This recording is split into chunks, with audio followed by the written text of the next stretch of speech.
nominated din po tayo ngayong gabi. So talagang napakasaya po. At, excited na sa magiging result. Yun. Your song, Lea Salonga, Mega Drum, Sharon Cuneta, Record Breaker, Sarah Helona, and Charisse, Valentine with Charisse. Nahiya naman ako. Sobrang talagang never in my imagination na makakasama ko sa parehong category. Sila Miss Sharon Cuneta, sila Miss Lea Salonga, si Miss Charisse Pempenco. So, wow, ma-nominate ka lang ay malaking panalo na po para sa akin.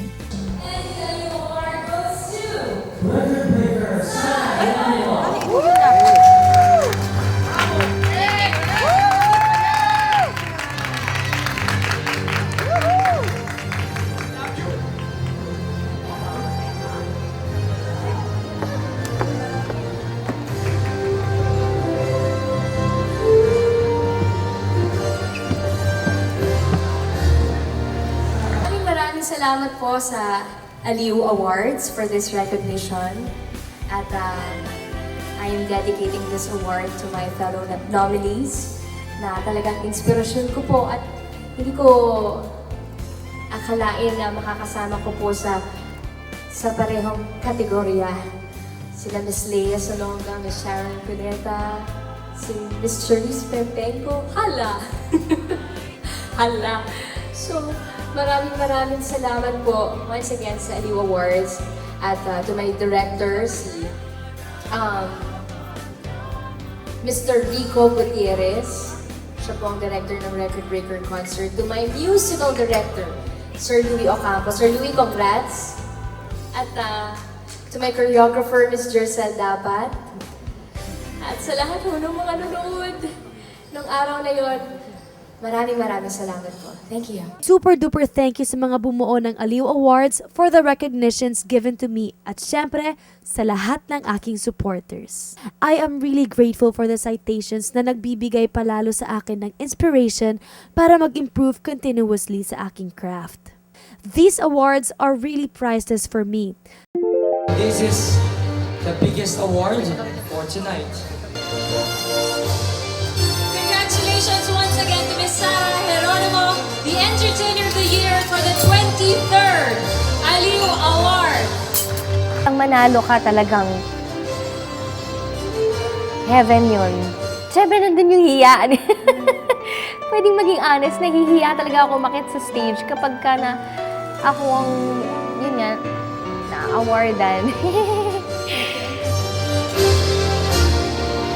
Wow! Ang laki nito! Sus ko po! Entertainer of the Year! Sus ko! Naku. Ay, muli po nagpapasalamat po ako sa Aliw Awards. Napakagandang blessing po ito mula sa Diyos. At alam niyo ho, sana yung hindi humaba ito sasabihin ko. I have always dreamed of being a great performer, just like my idol, the King of Pop, Michael Jackson. Talagang ambisyosa po ako ng bata ako. Hanggang ngayon, konti. Gusto ko hong maging kasing galing ni Michael Jackson. Naalala ko po noon, pupunta po ako sa kapitbahay namin na medyo ka-close namin na merong Betamax. Doon po ako nakikinood ng mga music videos at concerts ni Michael Jackson. At habang pinapanood ko si Michael mag-perform, nakita ko, of course, kung gaano siya kagaling. Talagang incredible performer talaga. Pero most importantly, nakita ko yung kanyang passion, yung kanyang connection to his audience, very powerful to the point na hinihimatay na yung mga nanonood sa kanya, nagwawala na sila. Sabi ko sa sarili ko habang pinapanood ko siya,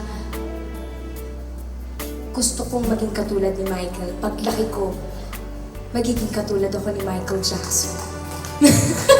O, di ba po? Napaka-ambisyosa ko. Pero, more than that, siguro ho yung kanyang ability, no, to touch people's lives through his music. Talagang, he's a musical genius talaga. Ang kanyang mga nagagawang wonders sa buhay ng mga listeners niya, ng mga fans niya, kakaiba talaga. At of course, nagpapasalamat po ako sa Panginoong Diyos. Sinasabi ko po ito lagi na ako po ay nahihiya.